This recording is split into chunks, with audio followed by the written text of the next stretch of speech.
என் நெஞ்சில் குடியிருக்கும்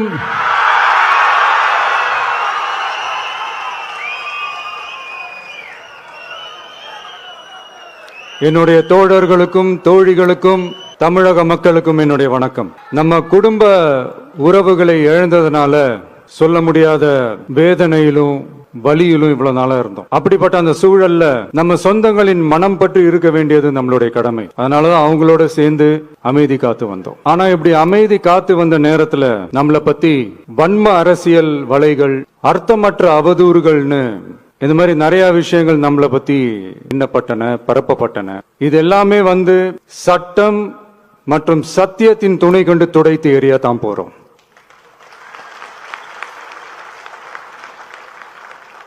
பட் அதுக்கு முன்னாடி தமிழக சட்டமன்றத்தில் நமக்கு எதிராக நிகழ்த்தப்பட்ட ஒரு உரைக்கு ஒரு நாகரிக பதிலடி கொடுக்கணும்னு நான் நினைக்கிறேன். அரசியல் செய்ய விருப்பமில்லை, அரசியல் செய்ய விருப்பமில்லைன்னு அடிக்கடி சொல்ற முதல்வர் நம்மளை குறிப்பிட்டு பல்வேறு அவதூறுகளை பதிவு செய்வதன் வாயிலாக பெருந்தன்மையை பேரளவில் மட்டுமே பேசும் முதல்வர் 15/10/2025 அன்னைக்கு தமிழக சட்டமன்றத்தில் நமக்கு எதிராக பேசிய பேச்சில் எவ்வளவு வன்மத்தை கக்கியுள்ளார் என்பதையும், எப்படிப்பட்ட ஒரு அரசியல் செய்ய முயல்கிறார் என்பதையும் தமிழக மக்கள் உணராமலா இருப்பாங்க. இந்த கரூரோட சேர்ந்து 5-6 மாவட்டத்துக்கு இந்த மக்கள் சந்திப்பு நிகழ்ச்சிகள்லாம் நடத்தி இருக்கிறோம், போயிருக்கிறோம். இந்த லாஸ்ட் மினிட் வரைக்கும் எங்களுக்கு அந்த இடம் கொடுப்பாங்களா மாட்டாங்களா, பெர்மிஷன் தருவாங்களா மாட்டாங்களா, இப்படியே இழுத்து அடிச்சுக்கிட்டு இருப்பாங்க. நாகப்பட்டினத்துல சொன்னது மாதிரிதான், நாங்க ஒரு இடம் செலக்ட் பண்ணி கேட்போம், மக்கள் நல்லா ஸ்பேஷியஸா நின்னு பாக்குற மாதிரி. பட் அவங்க அதெல்லாம் ரிஜெக்ட் பண்ணிட்டு மக்கள் நெருக்கடியோட நின்னு பாக்குற மாதிரி ஒரு இடத்தை செலக்ட் பண்ணி எங்களுக்கு கொடுப்பாங்க. இது டிஃபால்ட்டா எல்லா இடத்துலயும் இந்த ஒரு ஆர்குமெண்ட் நடந்துட்டு இருக்கும்னு வைங்க. அது மட்டும் இல்ல, இந்தியாவிலேயே எந்த ஒரு அரசியல் கட்சி தலைவருக்கும் கொடுக்கப்படாத கண்டிஷன்ஸ், பஸ்ஸுக்குள்ளேயே இருந்து பார்க்கணும், மேல கை காட்டக்கூடாது, இப்படி எல்லாம் ஒரு அதீத கட்டுப்பாடுகளை கொடுத்த உடனே எங்க சைட்ல இருந்து ஒரு அறிக்கையும் வெளியிட்டோம். அது மட்டும் இல்ல, தமிழக வெற்றி கழகம் சார்பாக அனைத்து கட்சிகளுக்கும் சமமாக ஒரு முறையான ஒரு பொது வழிகாட்டு முறைகள், SOPs சொல்லுவாங்க, அதையும் வழங்கணும்னு சொல்லி உயர் நீதிமன்றத்தையும் நாடி இருக்கணும். இதுவும் தமிழக மக்கள் உணராமலா இருப்பாங்க. இப்படி ஒரு அரசியல் காழ்ப்புடன், நேர்மை திறனற்று நம்மளை பத்தி குற்றம் சாட்டியுள்ள குறுகிய மனம் கொண்ட முதல்வர் அவர்களுக்கு ஒரு சில கேள்விகள். உச்சநீதிமன்றத்தில், அதாவது 13/10/2025 அன்னைக்கு உச்சநீதிமன்றத்தில் நடந்த அந்த விவாதங்களை வைத்தும் அந்த உத்தரவுகளை வைத்தும் இந்த கேள்விகள். இப்படி பொய் மூட்டைகளா நம்மளை பத்தி இந்த அவதூறுகளை அவிழ்த்து விட்ட முதல்வர் அவர்களுக்கும் திமுக அரசுக்கும் சார்பாக கோடிகளை கொட்டி அமர்த்தப்பட்ட அறிவார்ந்த வழக்கறிஞர்கள், அவங்க இந்த கபட நாடக திமுக அரசோட தில்லுமுல்லுகளை தாங்கி பிடிக்க இயலாமல் உச்சநீதிமன்றத்தில் திக்கு திணறி நின்றது முதல்வர் அவர்களுக்கு மறந்து விட்டதா? கரூர் சம்பவத்துக்கு அப்புறமே அவசரமா ஒரு தனிநபர் ஆணையம், அந்த தனிநபர் ஆணையத்தை அவமதிக்கிற மாதிரி அரசு உயர் அதிகாரிகள், காவல்துறை உயர் அதிகாரிகள் எல்லாருமே நம்மளை பத்தி ஃபுல்லா இந்த அவதூறுகள் பரப்பி ஒரு செய்தியாளர்கள் சந்திப்பு அவசரமா. இதெல்லாம் ஏன் நடக்குது, எதுக்காக நடக்குது அப்படின்னு ஒட்டுமொத்த தமிழக மக்களும் கேள்வி கேட்க ஆரம்பிச்சாங்க. இதுவும் தமிழக முதல்வர் மறந்துட்டாரா? அதுக்கப்புறம் அந்த தனிநபர் ஆணையத்தை தலையிலேயே கொட்டி வீட்டுக்கு அனுப்பிச்சிட்டாங்க, அது வேற விஷயம். இப்படிலாம் கேள்வி கேட்ட உடனே ஏதாவது பதில் சொல்லி ஆகணும்ல. அதனால சட்டமன்றத்தில் பேசும்போது உண்மை நிலையை தெளிவுபடுத்தத்தான் அப்படின்னு ஏதோ இந்த சட்ட ரீதியாகவும் சத்தியத்திற்காகவும் நடந்தது போல ஏதோ சாமர்த்தியமா பேசுறதா நினைச்சு பேசியிருக்காங்க. இப்படி ஒரு 50 வருஷமா பொது வாழ்க்கையில் இருக்கிற ஒருத்தவங்க ஒரு முதல்வர் அவர்கள் சொன்னது எவ்வளவு பெரிய ஒரு வடிகட்டின பொய், சப்பை கட்டுன்னு நான் சொல்லல, உச்ச நீதிமன்றம் சொல்லி இருக்கிறாங்க. அவங்க சொன்னதெல்லாம் கொஞ்சம் என்னன்னு கொஞ்சம் லைட்டா பாப்போமா? The comments which have been made before the media by the top officers of the police department may create doubt in the minds of the citizenry on impartiality and fair investigation.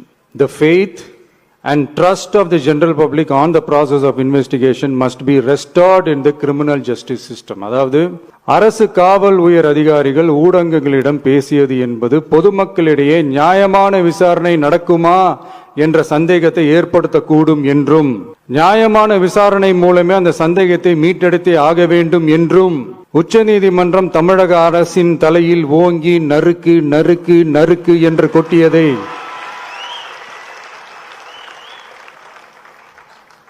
முதல்வர் அவர்கள் மறந்துட்டாரா?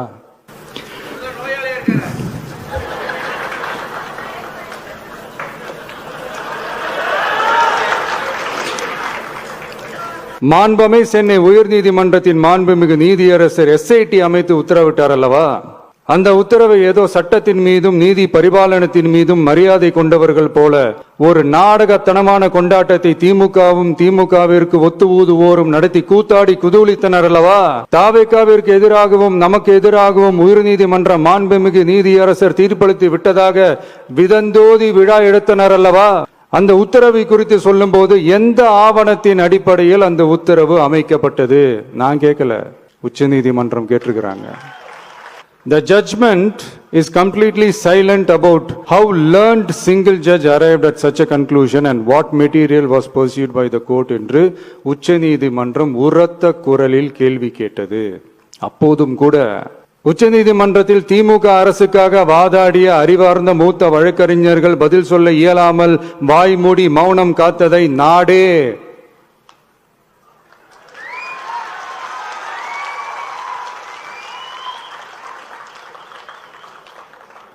பார்த்ததல்லவா?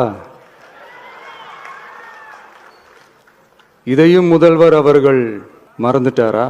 Such petition ought to be dealt with by the division bench, registering as public interest litigation in right earnest and not to be dealt with by a single bench. அதாவது பொது வழிகாட்டு முறைகளான SOP அமைக்கப்பட்டு வெளியிட வேண்டும் என்ற கோரிக்கையுடன் வந்த ரிட் மனுவை நீதிபதிகள் டிவிஷன் பெஞ்ச் தான் கையாள வேண்டும், தனி நீதிபதி பெஞ்ச் கையாள கூடாது என்றும் உச்சநீதிமன்றம் சொன்னதல்லவா? அது மட்டுமா, கோரிக்கையே இல்லாமல் SIT அமைக்கப்பட்டது எந்த வகையில் சரி என்றும் கேள்வி எழுப்பியது உச்சநீதிமன்றம்.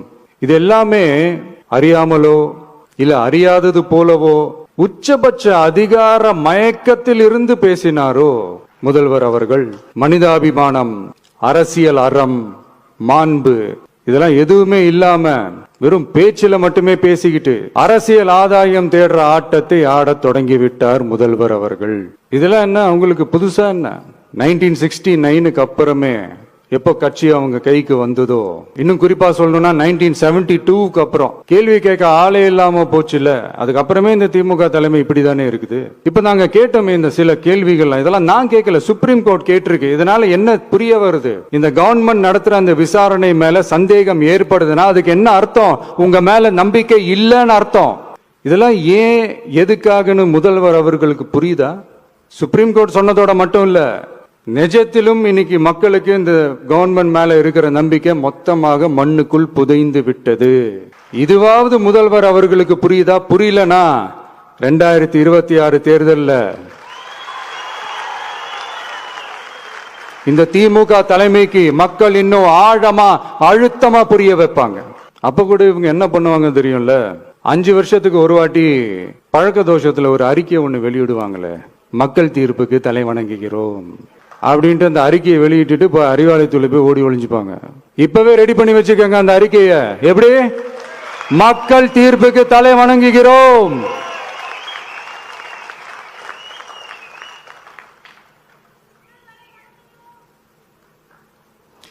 நான் போன பொதுக்குழுவில் சொன்னதை தான் இங்க நான் திரும்பவும் சொல்றேன். இயற்கையும் இறைவனும் நம் தமிழக சொந்தங்களின் வடிவில் மாபெரும் மக்கள் சக்தியை நம்ம கூடவே நிற்கும் போது எம் மக்களுக்கான அரசியலை தடுப்பவர் எவர்? அதனால தோழர்களே, நமக்கு வந்திருக்கிற இந்த இடையூறு வெறும் டெம்பரவரி மட்டும்தான். எல்லாத்தையும் தகர்த்தெறிவோம், மக்களோட கை கோர்த்து நிற்போம், மக்களோட களத்துல போய் நிற்போம். நம்ம பயணத்துல தடம் மாறவே மாட்டோம். இப்பவும் சொல்றேன், 2026ல 2 பேருக்கு நடுவில் தான் போட்டியே. ஒண்ணு, இன்னொன்னு